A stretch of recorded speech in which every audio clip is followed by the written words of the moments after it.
Tonight it's a real pleasure to welcome Xin Wang. And I met Xin up on the campus at USC, and it was there during our first meeting that we negotiated that she would come and give a talk because she's doing some very important work. She's going to talk about human migration as a response to environmental change. She's going to talk about it in the area of Tibet, but we're going to face that right here in California with sea level rise. Unquestionably, there's going to have to be a migration away from the coast. The question is, when does it happen, and how does it get carried out? Dr. Wang is a lecturer and a research teaching assistant at the University of California's Annenberg School of Communication. For academic research interests, they concentrate on environmental communication, big data, social media study, organizational communication, branding, and intercultural communication. She got her master's degree in journalism and a bachelor's degree in Russian language and literature at Beijing University in China. She also was a visiting student at Moscow State University in Moscow, Russia. So she very clearly is our most international speaker we've ever had, I think. She has 8 years of experience working in professional journalism, media marketing, and management, and also public relations, when she worked with the People's Daily in Beijing. She's co-founder and vice editor-in-chief of China Energy News, also in Beijing. And she's going to come back with her husband and son when she can have more time to visit our aquarium. But please join me in welcoming Dr. Wang.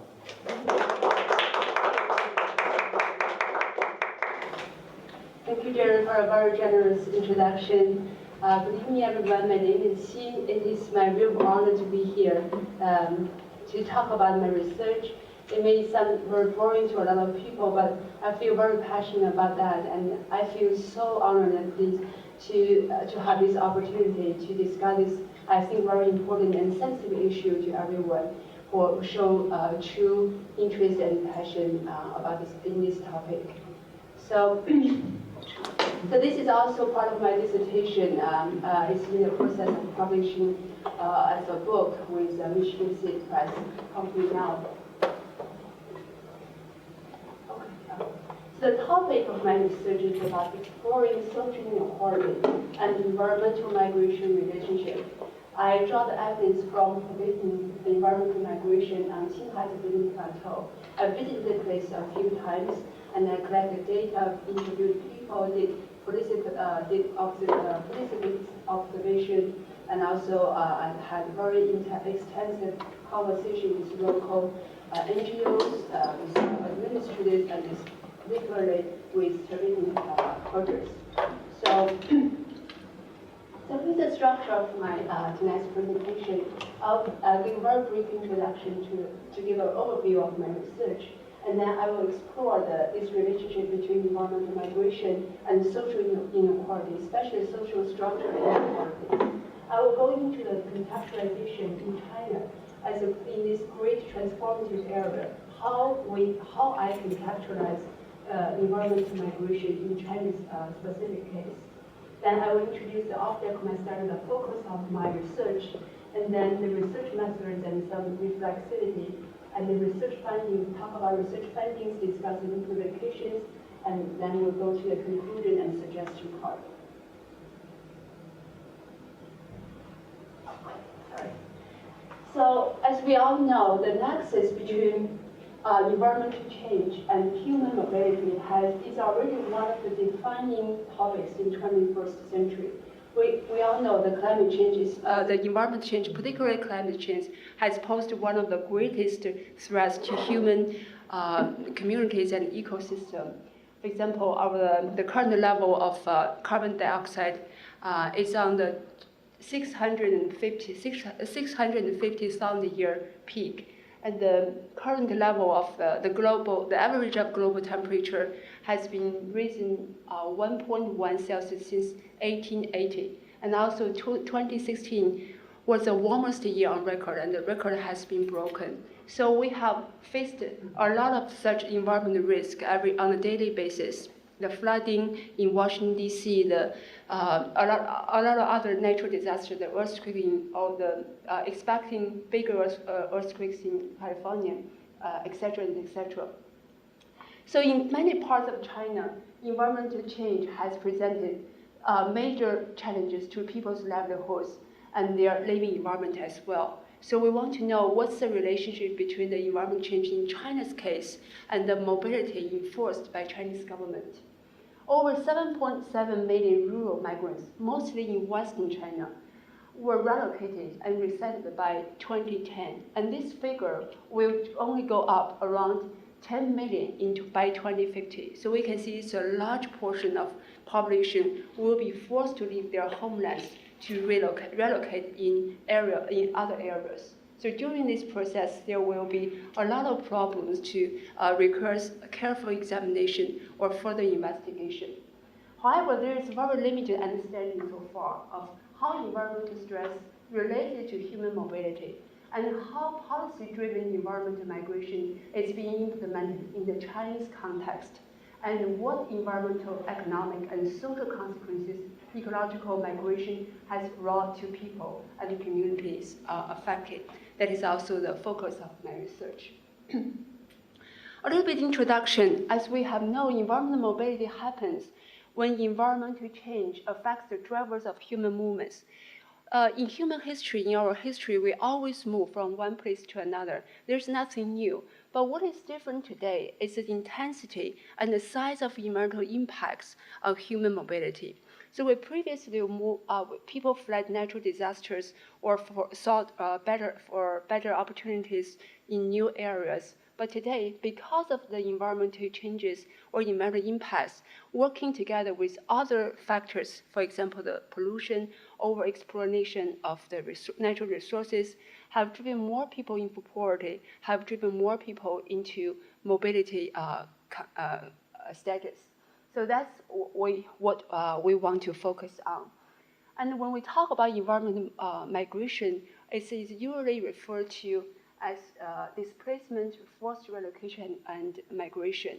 Environmental migration has been increasingly recognized as heterogeneous and driven by a range of factors that work across spatial and temporal scales. So environmental change alone will not push people out of the states, but they usually work together with other stressors that will cause more pressure on local communities. Migration and also environmental change-driven pressure can directly or indirectly alter mobility patterns. So we want to examine the environmental change and humans and how environmental change will impact humans and ecosystem. We know environmental change, particularly climate change, poses a threat to human mobility. And during this process, the current levels, in the context of current environmental change, in the next few decades, for instance, climate change impacts will work together with other stressors, such as pollution, overexploitation. They all pose great threats to human beings. That all forms of environmental mobility have important developmental implications. So we know environmental change impacts can act as inhibitors or drivers of cross-border movements. Small islands, particularly small islands developing states as CIS, present a particular stark illustration of this phenomenon. With some of the greater vulnerability to climate change impacts, they will continue losing even bigger swaths of lands and associated livelihoods. So we want to make sure that our strategy can be appropriately addressed to small islands or islands on the coast borders as well. Disaster displacement, planned relocation, and immobility are important policy concerns. Mobility is often an adaptation of the last resort. People don't really want to leave unless they have other choices. So it's usually considered as the last resort of the option. Thus, during this process, because of this sensitivity, the place attachment and negative incentive through policies and other reasons, people may be unable to move away or choose to stay should one of the policy makers, should one of the policy concerns to address this process appropriately. Environmental migration needs to be managed carefully in order to secure the resilience of all affected. We know migration is a very common strategy for survival, coping strategy or income diversification, risk management, adaptation for people facing economic stress and adverse environmental conditions. The benefits and costs of environmental migration oftentimes go beyond the financial economic to include social, cultural, and psychological effects. So environmental migration can have positive effects on income, health, skills, education, equality, and resilience, but only dependent on the characteristics of both receiving areas and of the migrants themselves, including their pre-existing vulnerability and resilience, and of course on the implementation of the policies as well. So why do we need to pay more attention to special attention to domestic environmental migration? Domestic migration is already happening regardless of environmental change. People always migrate from one place to another.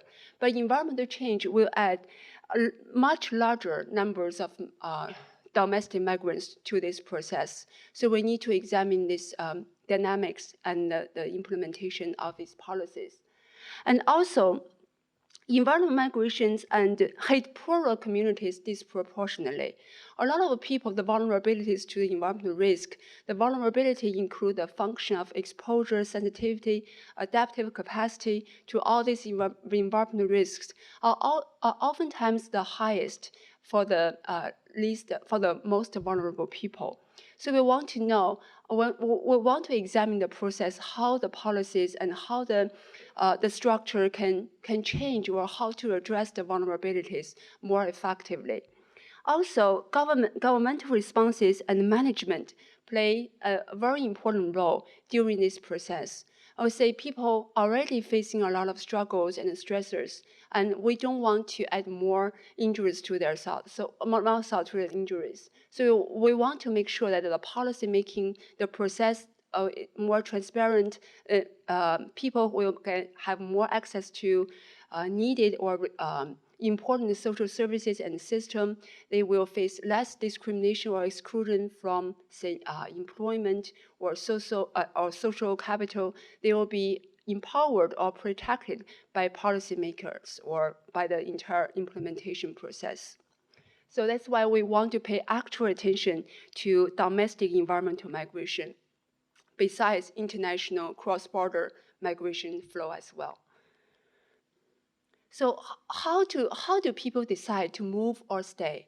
The decisive factors are very complicated because before environmental change, environmental impacts, people already faced a very complex range of factors to decide to migrate or not. Now, environmental change will only add more complexity to this process. Now, during this process, there are 4 factors we need to take into account. The first is the impacts of environmental change on resources quality and availability. The second is the implication for livelihood strategies or particular ecological regions, and the role migration plays in supporting livelihoods and how migration patterns may shift as people attempt to adapt to the changes they experience. Once we figure out, or once we address these 4 factors, we may have a better picture of people's decisive process or decision-making process so that we can address their needs and wants more appropriately. And what kind of environmental impacts on migrants and their households? We know the outcomes of movement depend on the conditions under which people move. Displaced people are more likely to find it difficult to adjust to their new destination for multiple reasons, connected with the unexpectedness of move, their emotional state, and the unfamiliarity of their surroundings. Migration can be a positive adaptive strategy for people who migrate, but displacement challenge adaptation, and planned relocation shows mixed results. Here I want to clarify the differences between migration and displacement or forced relocation. We know there is a gray area between the voluntary migration, say people move for the better opportunities, or for example, I moved from China to here for the better education resources. This is voluntary migration. It has nothing to do with stresses or the enforcement. However, a lot of people under different conditions, different adverse circumstances, they pretty much had no other choices or options but to move or enforced by governments. So they will face much more challenges than voluntary migrants. That's why forced relocation or displacements should be paid more attention or given more thoughts. Migrant households, even for voluntary migrant households, also experience more discrimination, exclusion from employment or access to important social services than non-number migrants, and are more likely to face insecurity. Also, migrants tend to live in less robust households than locals. So it is important for policymakers to enable better access to social services, actions against discrimination, exclusion, and protection of migrants as well. Now, what is the nexus between environmental migration and social inequalities? Here, it is the main thing I want to examine in my research. During migration process, life chances are not evenly distributed, unfortunately, within or across societies. And this uneven distribution contributes to greater social inequalities. If social inequalities have already existed, migration will only make it worse. Experience shows that migration-based adaptation strategy do not always alter the larger picture of social inequalities for the better. In some instances, they may exacerbate existing inequalities and generate new ones. The nature of that experience is shaped by social inequalities that vary between and within regions, countries, and communities and households. In other words, environmental change, social inequality, and adaptive migration are interconnected dynamic processes. People at the lowest bottom of this spectrum, who are the most vulnerable people, often have few migration choices. Sometimes during the migratory processes, rich people may find better opportunities or become richer or become even stronger. However, it's not the case for most vulnerable people. Their capacity in terms of having both resources to undertake migration and the freedom or agency to choose their preferred migration or non-migration outcome is limited by the inequalities generated by social, economic, cultural, and political institutional processes, over which they have very little power, very little control. The potential to experience loss or harm from a given environmental event or condition is directly and positively related to a household's access to resources. And then, with the least access to resources, often live in the most exposed areas and have the least capacity to cope or adapt. Also, here I want to stress the inequalities along lines of, say, gender, age, ethnicity, or health. They all have the very significant influence on the capability of households to adapt or place severe constraints on their mobility and migration agency. We must realize that not only the inequality influences environmental migration, it can also become the outcome of the migration, which means migration can generate even bigger social inequalities if it's not addressed appropriately. A specific issue comes up during this research. It is the gender impacts on vulnerable groups. We know environmental impacts to ecosystem and livelihoods are not distributed evenly across population subgroups. Women particularly are more vulnerable to environmental effects or risks than men, primarily because they constitute the majority of the world's poor, and also because they are more dependent for their livelihoods on natural resources that are threatened by environmental change. So we want to know what's the gender impacts, what's the differences across gender of the environmental change. We noticed that the migratory consequence of environmental factors result in higher death rates for women in least developed countries or communities. It is a direct link to their, say, socioeconomic status, to their behavioral restrictions, and to their poor access to information. These subgroups, these women groups, are much less able to cope with and respond to hazards or shocks because of their disadvantaged positions. Socially, because of the marginalized status, economically because they are poor, and politically because of the lack of the independence, decision-making power, and underrepresentation.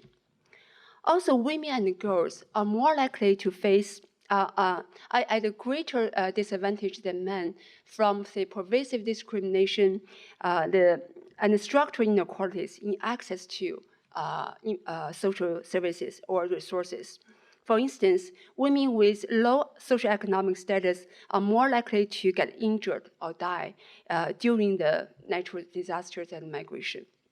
Such inequalities also shape post-disaster experiences. For example, women displaced by disaster are often at increased risk of, say, sexual violence and additional workload. And in part because of the exposure to violence, and also because there are heavy caregiving burdens on women, which can cause anxiety and post-traumatic stress. It's also important to notice that women are not just vulnerable victims to environmental risks. They can also become the active, effective actors and agents during this process. So we need to abandon this hyper-masculinized discourse of environmental migration, which is pretty much gender blind. From a gender perspective, at the highest level of international or national discussions, environmental migration is cast as a human crisis in which gender has no relevance, or man is supposed to just mean everyone. So such gender-blind analysis leads to excluding data and perspectives that are crucial to solving environmental change problems with issues that women traditionally organize around. And environmental health, habitats, livelihoods are marginalized by techno-scientific or science solutions which take center stage in environmental change discussion and funding. Not to mention LGBTQ issues such as bullying in schools, hate crimes legislation, equality in housing and the workplace, same-sex marriage, issues like this do not even appear in environmental migration discussions at all. So we want to take a gender-sensitive approach to environmental migration. A gender-sensitive approach is to understand and respond to environmental migration from following perspectives. We need to understand environmental change differentially impacts poor, women, and children. We want to understand the local context of gender roles, the attitudes and norms play an extremely important role in shaping patterns of vulnerability to environmental change. We also want to understand that environmental change will definitely disproportionately impact nutritional status of poor and otherwise vulnerable populations as well. Therefore, gender mainstreaming, it is an intentional strategy action used by policymakers to reduce gender-based discrimination has been a key discourse in global effects to ensure human rights for women. We need to incorporate gender into this discussion, into policymaking process. We want to involve both men and women to formulate the responses, the solutions to address environmental change and environmental migration as well. Here, a concept I think is very important to introduce. It is empowerment. We all talk about empowerment all the time. Empowerment is a key to producing resilient communities and subjects. It implies providing vulnerable people or communities with the means to build up adaptive capacities and self-help potential that make them capable to recover from external shocks, for example, through awareness-raising education and knowledge transfers. However, there's another aspect of empowerment that we need to keep in mind. It is developed by feminist political ecologists. It means empowerment refers to practices of challenging power imbalance and of providing marginalized gender with the resources needed to achieve equality. Therefore, when we talk about gendered issue or gender perspective to environmental migration, we want to converge these two aspects of the empowerment notion into one. On the one hand, we know women and girls are often the most vulnerable among the vulnerable, and thus empowering them would increase the resilience of the whole community. On the other hand, women and girls, due to their traditional roles within households, are bearers of particular local and tacit form of knowledge. Therefore, the empowerment of women is an important ingredient in building environmental resilience. So they should not just be considered as victims, but potentially effective agents of change as well. I want to contextualize now, come to the contextualization of migration during my research. My research is located in China that has experienced massive changes ever since 1970s. Living standards has increased dramatically from nearly all sections of society, for all sections of society. And the country has transitioned from one that is predominantly rural to a majority urban population. A key driver of this change has been the massive and sustained rural to urban migration. If you look at the domestic migration in China's context, we can see the different patterns or different themes of migration.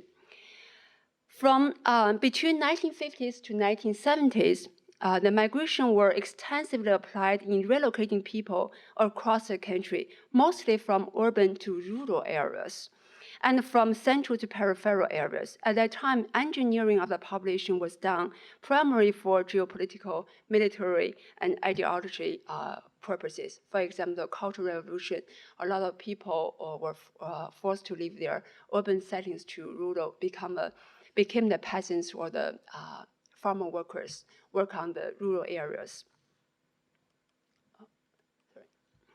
Migration since the 1980s, however, took a different turn. It is mostly being related to large-scale infrastructure construction projects, pursuing economic development. A well-known example is the construction of the Three Gorge dams. A lot of people have to come back and start constructing the infrastructure.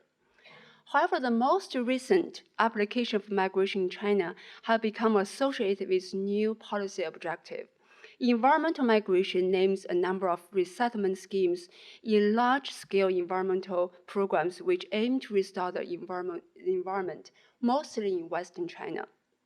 For example, in a lot of ethnic minority places, in the Inner Mongolian, the herders in Inner Mongolian, on Tibetan Plateau, and in Xinjiang area, the Uyghurs in Xinjiang area. So we can see the environmental migration and China's transformation, they are very closely related. Environmental migration in Western China and the ethnic minorities were perceived as less developed, peripheral, and marginalized compared to the eastern areas. That is why the rationale behind this migration is usually happening in Western China, because Western China is usually considered as less developed, more backward, and much less efficient than Eastern China. Environmental migration in China is a proactive and anticipatory policy measure to adjust the human relationship to the environment. That is the official rationale. Living space, however, is not just a natural, setting or artificial setting. It is a tool for modifying or generating values. We know, I will touch base on this a little bit later. A living space, particularly artificially generated living space, is a power device for the country, for the state, for the government to control, to manipulate not just the habitats, but also the people who live in their area. During this process, of course, there are mostly two contrasting views on environmental migration in China. So one group of positive accounts, mostly China's official accounts, suggest that it is a win-win scenario is taking place. The official grassland monitoring reports claim that vegetation in the project area is much better than in non-project areas in terms of, let's say, height, coverage, and productivity. Empirical studies argue that the income and material well-being of the resettled people have been raised, although they also acknowledge the existence of problems in the specific projects. Most Chinese researchers and officials suggest that negative outcomes are temporary and they can be solved simply by technical and managerial improvements. However, there is, in contrast, the other group of negative accounts. They question the planning problems and the rationale behind these ambitious schemes.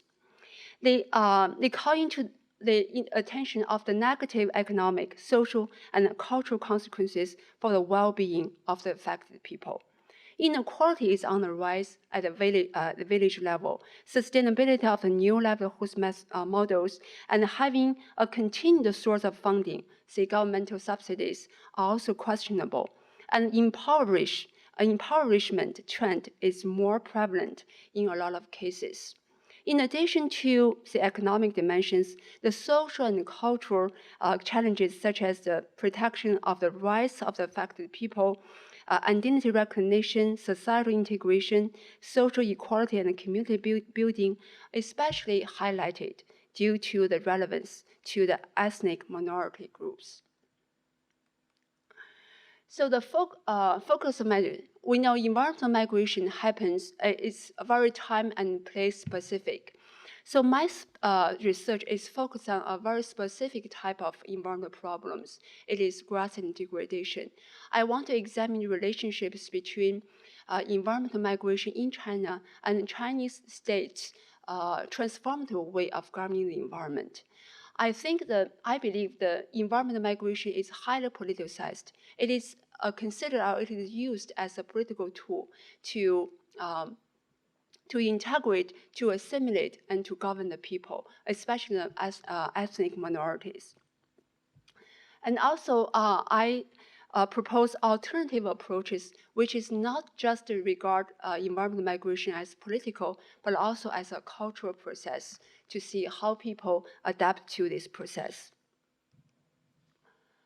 So this is a research site I specifically pay attention to. It is called Sanjiangyuan and Tibetan. It is the English name for this area is headquarters to three great rivers in Asia, which are Yellow River, Yangtze River, and Mekong River. It is we call it is a waterfall of the entire Asia because it is extremely important in terms of geopolitical value and economic value. And 90% of the local population are Tibetan herders. They have sustained in this area on the grass for hundreds of years till the radical and broad changes in their grazing practices and social structure happened recently. So mostly my inquiry into environmental migration starts from empirical observation during my fieldwork. I stayed altogether for 8 weeks in the field since the first time and second time in order to immerse myself in the local environment.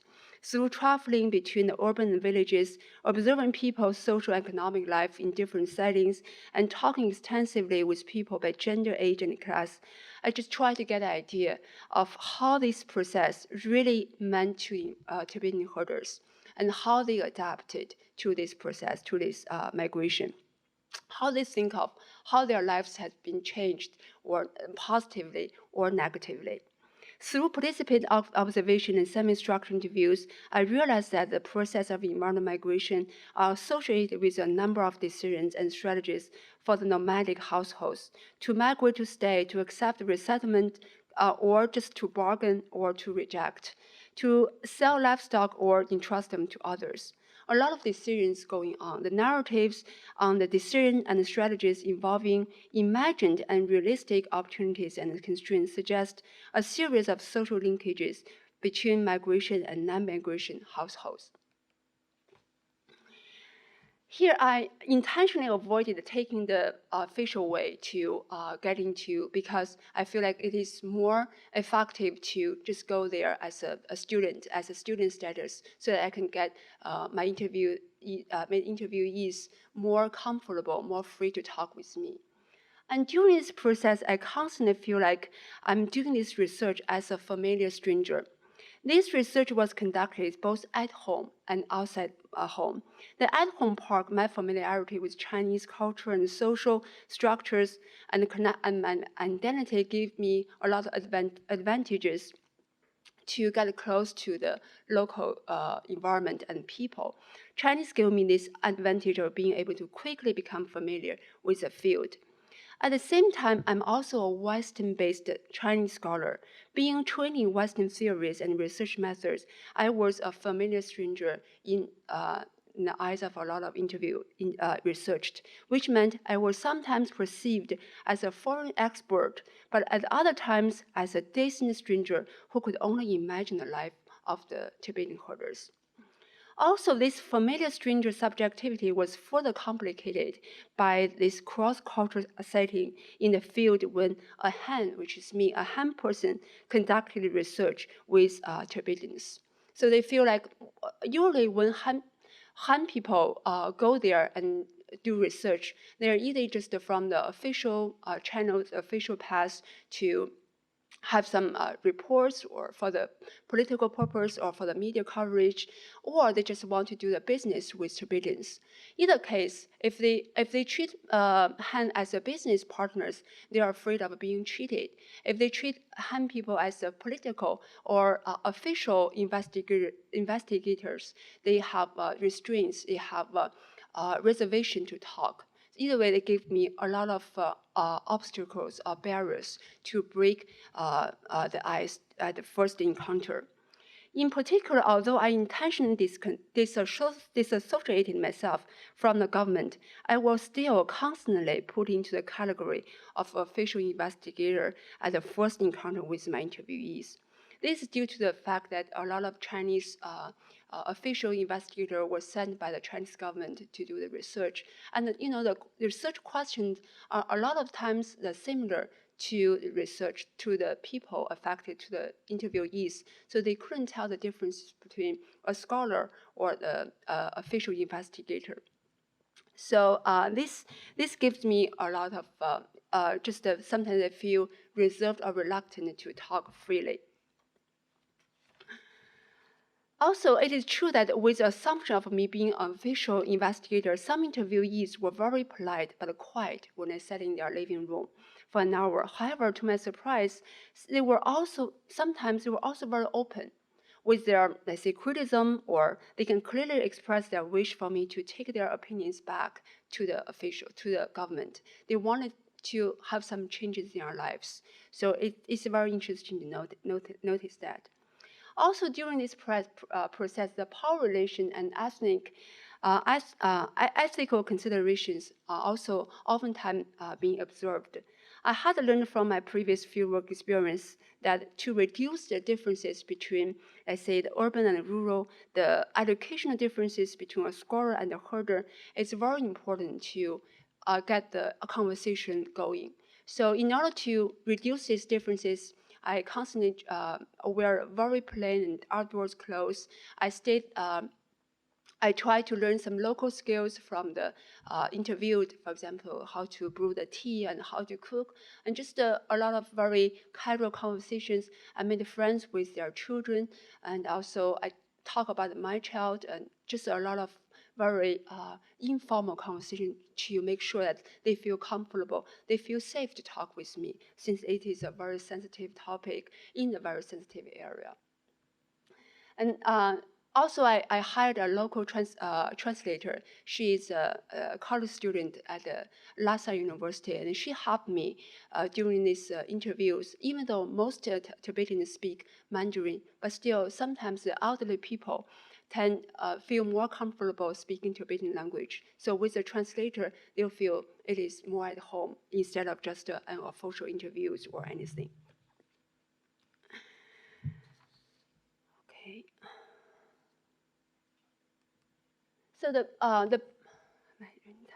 So since 2003, over 10,000 people from nearly 3,000 households in Tibetan areas have been relocated to 20 migrant villages under the environmental migration programs.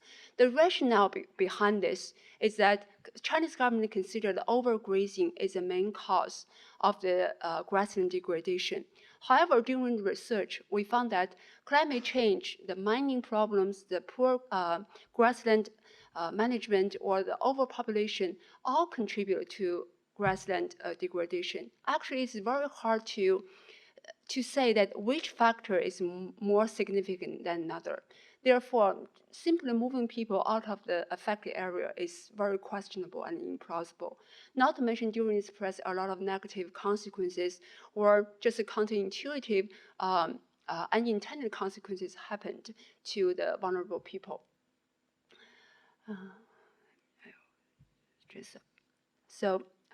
For me, I think the migration here is of symbolic value to the state, as authorities see it as a matter of Tibetans' integration into Chinese society and of modern development. Underlying these policies is the assumption that herders are backward and practice inefficient methods of land and livestock management associated with poverty and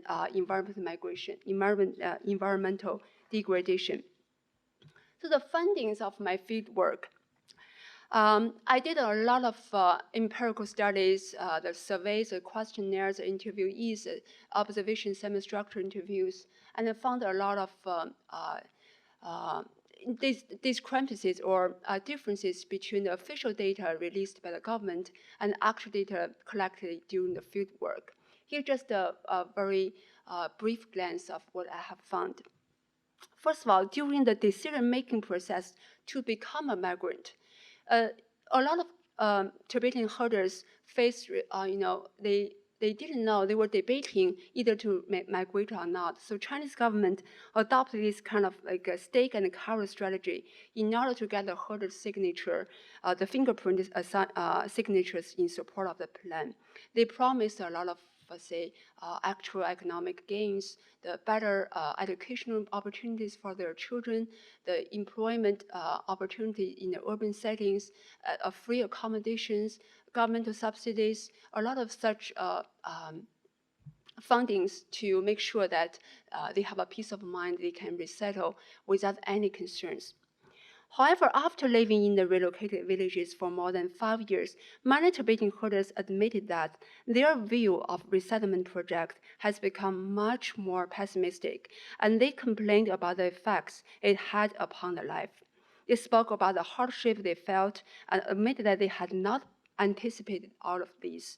For example, some Tibetan herders noted that they did not have enough money to meet their basic needs and were embarrassed to invite people home because of the poor conditions in which they lived. Tibetan herders were realizing how big a difference there was between their life before and after resettlement.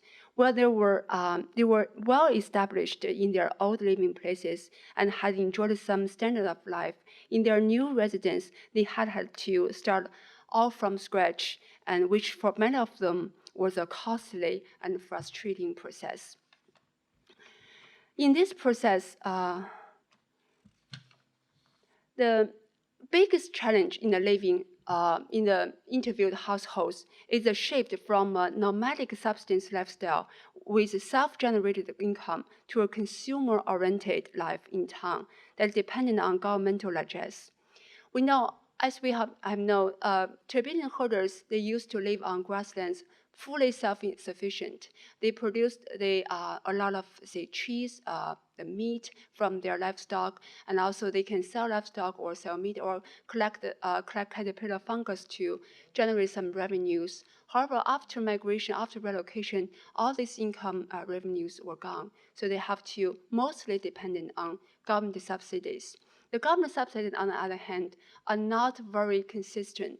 They were promised to have a certain number of the money after relocation, but after that we realized that the money is per household, not per capital, which means they have multiple people in the house. They will have much little money for each person.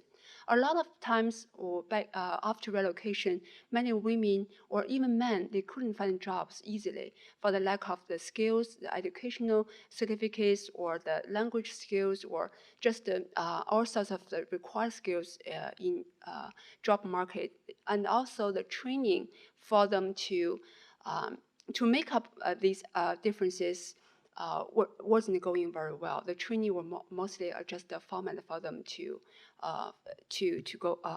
get enrolled, but didn't really teach them very practical, very useful skills or skill sets to cope with the real job market. So the biggest concern for them is the transformation of the lifestyle from this very self-sufficient to highly dependent on the governmental subsidies. Also, food and spiritual necessities were shortened too. While living in the grasslands, the Tibetan herders produced most of their food themselves, but after they have to buy a lot of things using the subsidies, which they oftentimes find very much very hard to make by.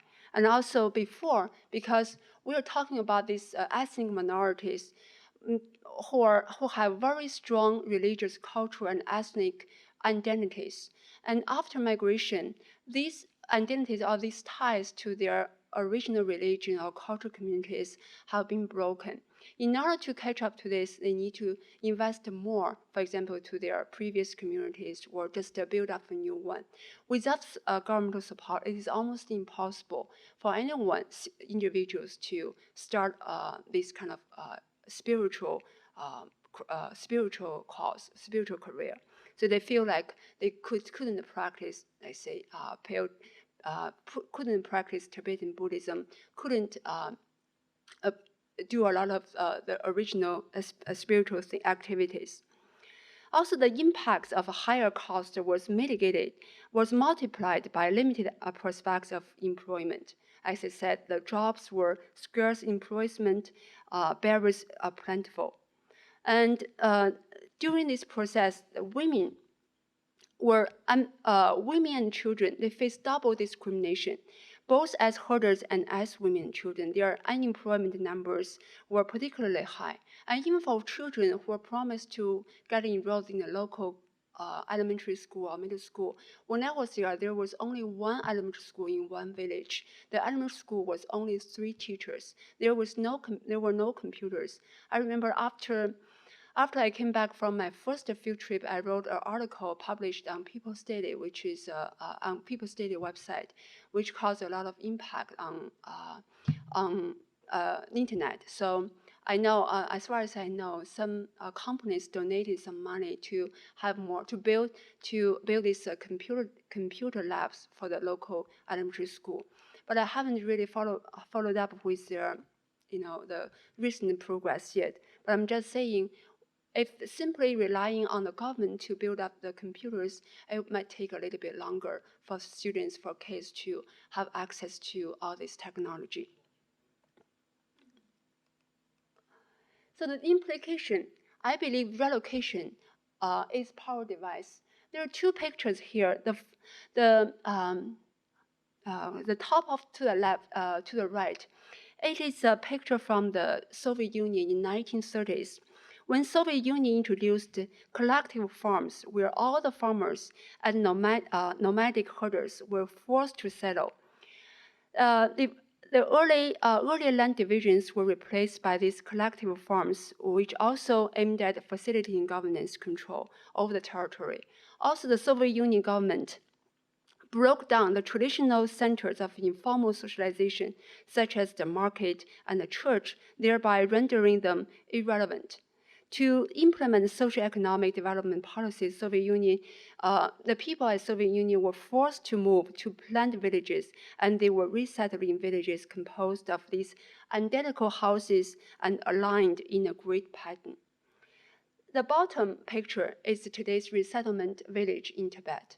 So we can see simply from the structure, we can see some certain similarities. The new settlement are power devices from my perspective. From an empirical point of view, the layout of these new settlements reminds one of the architectural plans for towns and prisons. I'm not suggesting that they build these settlements as a prison to govern people. I'm simply highlighting the commonality in the power device used, which in these examples changes only in terms of the degree of the influence over people. The fact that the power device could be soft and diffuse does not mean that it does not exist. Why have these different systems of power resorted to the same grid pattern of the identical aligned dwellings when designing the settlement in which to relocate the people affected? I propose that living space in this instance is the state's power device. While living space is regulated by the state, it is also supposed to regulate the inhabitants. We also need to keep in mind that when Tibetan people were forced to relocate in these newly built Fordham villages, there was no history. There was no, let's say, the third space or the meeting venues or hangout places for them at all. All the previous histories were wiped out.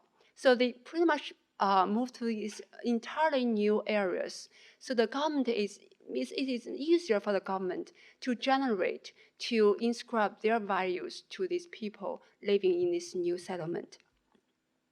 In this case, we can see this new settlement, the dominant system of power, attempts to provide new landmarks, new routes, the meeting places for the inhabitants to harmonize them with the state's agenda of surveillance and territorial control.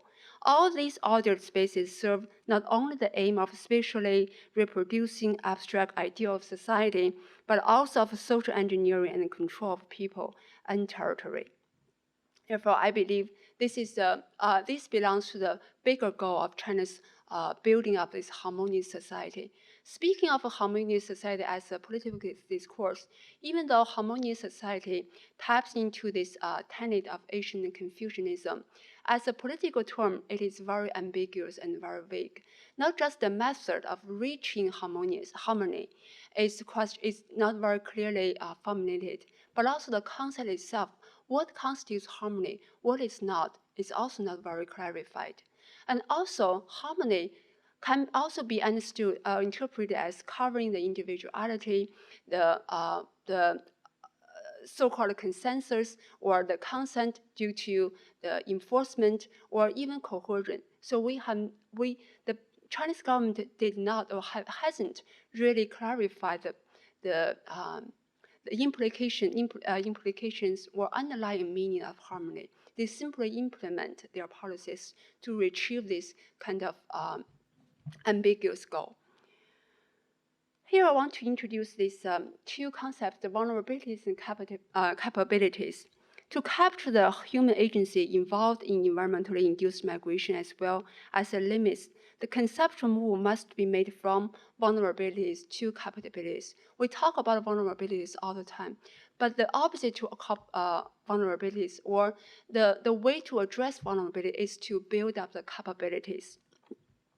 Capabilities are not the things that people may be able to, not just the function, their functioning, but their capacity to choose to live a life they value. Such functions include access to food, education, medical care, jobs, and other items which are important to their idea of good life. For that, they need more resources, they need more protection, they need more the policy implementation. So they also need more natural, physical, mental, cultural, religious, social, economic, financial, and political assets to make all these capabilities real, to make it all to make all these capabilities fulfilled. So greater capabilities may be equipped with less vulnerability, which is certainly true for impoverished and marginalized population. If assets can be multiplied, livelihoods are more sustainable, and eventual loss of one asset can be compensated for by, say, the use of others.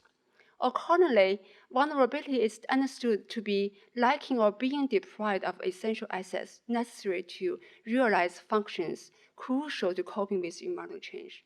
So during the environmental migration, a lot of people's one part of assets were deprived, were lost. So in order to cope with this loss of assets, they need to be compensated with more assets, which should be protected or implemented by the governments, by the policymakers, or by the people who design, who implement the environmental migration. So this part should be understood very thoroughly in order to reduce or lessen the vulnerabilities of these marginalized people. In conclusion, the strategy to resettle poor people to overcome poverty due to environmental pressures is not working in many resettlement areas. As my field study shows, various types of post-migration poverty, either temporary or long-term, are observed in Tibet. Those households relocated involuntarily, they resettled in a scheduled form, had greater propensity to slip into poverty after resettlement. Through analyzing the livelihood-based vulnerability, I found that resettlement adversely impacts on the household's asset base, particularly financial and natural capital, and resettlement has the potential to intensify rather than lessen the vulnerability of rural households to environmental changes. During my field research, I contacted a few international NGOs that are working to develop alternatives to, let's say, these ambitious environmental migration schemes implemented by Chinese officials. They are working on, their focus is to build up the trust and self-help skills within the nomadic communities first. Then more people are willing to join in. Instead of pushing people outside of the affected areas, they work to develop this, it's called cooperative marketing, which means herders can can rotate their timing or strategies or their level of their grazing practice to make sure that the grazing can be more sustainable and have reduce the potential risk or impact on the local ecosystem. On one side, they have successfully developed this kind of cooperative marketing towards a much more sustainable and much effective way for the social structure and grazing practices. I know they are working on a lot of other sites for Tibetan herders as well. I'm not saying this is only one alternative to environmental migration. I'm just suggesting that in terms of such a sensitive policy issue and involves so many affected people, we should really be more careful and be more discreet in terms of policy making and especially implementation to make sure the well-intended policy will not backfire in practice. So here's a little bit suggestion to enhance migrants' resilience and capabilities. For example, I believe transparent guidance principles and two-way dialogue or communications are much needed in migration process. There's a lot of migrants do not take part in the decision-making process at all. Fostering adaptive capacity through migrant networks is crucial. A lot of migrants have very strong social network before migrating, before relocation, but after that, their network was lost. So they should foster this or regain this social network to formulate these kind of support groups for them to cope with the risks or stressors.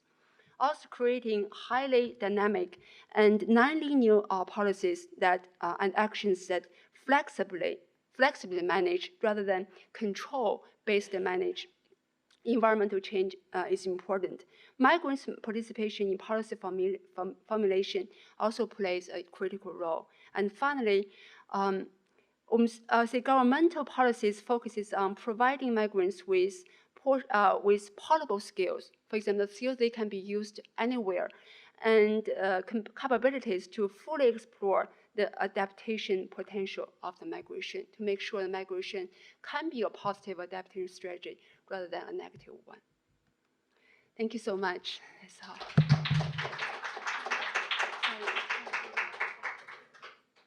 We get another microphone. First of all, I think this is very important and powerful research, and it has a lot of implications for what's going to happen right here in California. And there is funding available.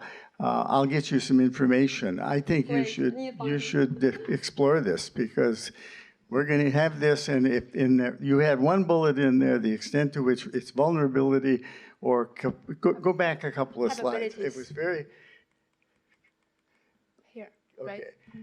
Right? No, one forward one. That last bullet. Capability connects to the broader issue of human development, which depends axiomatically on freedom to achieve those goals, to make choices. And we're taking that away on our approaches to moving people back from the coastline. It's a powerful lesson there. We got time for about 2 questions. Who has one? I knew you would, Francis. I want to commend you on your presentation. It's beyond amazing. Thank you. I think I probably used about 3 million brain cells or more trying to absorb it all. Okay, so I didn't hear anything mentioned about people with disabilities, but what I want, it was kind of in there, but I was wondering, what challenges are with them. But I was wondering, putting this all together, like in California, we just had an earthquake, so we have emergency preparedness. Right. So right now, putting everything that you've done, or do you have a migration preparedness plan and a team of people to move forward to move in all this? Because if you're forewarned, you're forearmed. And I also wanted to share, you have amazing courage. I can't imagine being in China. And I don't know, did they threaten you that you could only talk to a certain degree? Well, I was thrown into the detainment cell for the first time when I was there. Yeah, I got marked the second time. Yeah, but I wanted to find out, okay. what did you go through to be able to get in the country, stay in the country, and be able to successfully get back out of the country with all of this, because it's amazing. And I just want to say that you're just absolutely phenomenal. We need more people like you. Oh, thank you. Yes. Thank you. So it's so sweet, very generous. I don't deserve that. It just, I truly care about those people. I'm from a very humble region as well. I sometimes can relate to their pains, their struggles, and their just all these stresses. And I unfortunately, the media coverage tend to just, rationalize this process, turning blind to their real issues. So that's as far as what I have seen from Chinese media or Chinese official political discourse. But we do have some Western-based Chinese scholars or Western scholars trying to publish more work and more yeah. Is your dissertation, did you say, going to be published by Yes, Michigan State University Press? Michigan Press. University of Michigan Press. Yeah. When is it due to come out? I don't. It's in the editor's hands now. Editor's hands. Okay. Well, we'll have to get you back when it comes out. Thank How about one other? No. So the population base you're talking about is basically the Tibetan farmers and herders in rural areas. Yes. Why are they being moved? Why are they being moved? If why? they're out in rural areas. Because those rural areas where the grassland degradation happens most. So the Chinese government tried to move the people out of the affected area, the ecosystem, to protect the ecosystem, to move the people. For them, moving people out of the affected area will reduce the risk to the lowest, to the minimum, so that they can restore and protect the grassland ecosystem. They feel like the people's grazing practice is a main issue, main factor that impacts the local ecosystem the most. Well, then that's a question of overpopulation in a given area. If they just take some of them out and keep it sustainable, because they need the livestock, they need the farm goods for the local communities. They do not take all the people out of the area, only certain numbers of people. The selecting criteria I actually mentioned in my criteria, there are three criteria in many cases. For example, the families with multiple kids but only one parent, or the disabled, or other rather vulnerable. They feel like moving those people out of this area and giving them more economic gains will attract them to move. And if, say, a very well-established Tibetan herders who are in the grassland, who have their houses, their very sustainable or very solid financial revenues, they probably will not move out at all. So in much of the migration within China was forced by the government. Much of the migration. Yes, but it is entirely forced by the government. In your study area, there was a combination of environmental degradation and government pressure to reduce, which we'll see more of. One more, except for you, Francis. Wait, we got one. We have two more. What?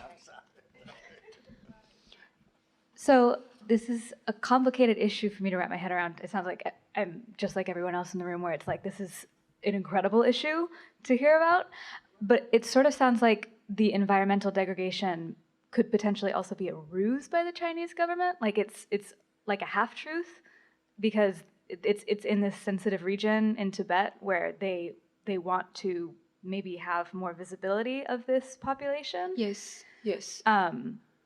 That just seems really concerning.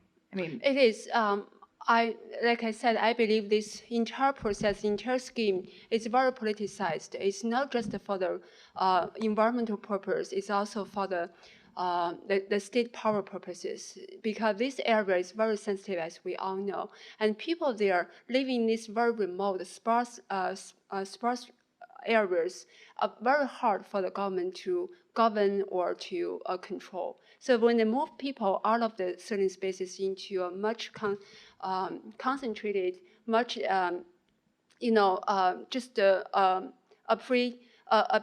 built-up areas, artificial areas, is easier to govern with state power. So, and also they believe that they design and implement such a process to improve their living status, to improve their livelihoods, because Tibetan herders were considered as very backward, very inefficient, very sort of very vulnerable, very just not very modern people for Chinese government. So they want to improve, want to alleviate their poverty. But I'm saying during this process, although we still see a lot of positive aspects, but we cannot overlook, we cannot ignore the consequences, the negative consequences from all aspects: the social, economic, cultural, religious, and political power. The other takeaway message that I thought was very strong is that instead of all of our efforts to be gender neutral, maybe we should devote more attention to being gender sensitive. And we see that right here in California among poor Hispanic communities. Yeah. All right. Thank you very much. That was a really powerful. Thank you so much, everyone. Thank you. What did I say? Gender sensitive. That's what I thought. That's what I said. Yes. No, that's all right what you said, except that I had a question. Oh, okay. Right. Go ahead. You get the last word. As usual. Wow. Let me compose myself here. I'm wondering what you think about this situation. Bob and I were on the Yangtze River in 2002. And we just happened to be there on the day that several villages were having to evacuate and move uphill to completely new constructed towns. It was a matter of great concern to everybody, and it was mostly the older adults who were complaining, but many of the younger generation were saying to us, as we asked, that the accommodations were so much better.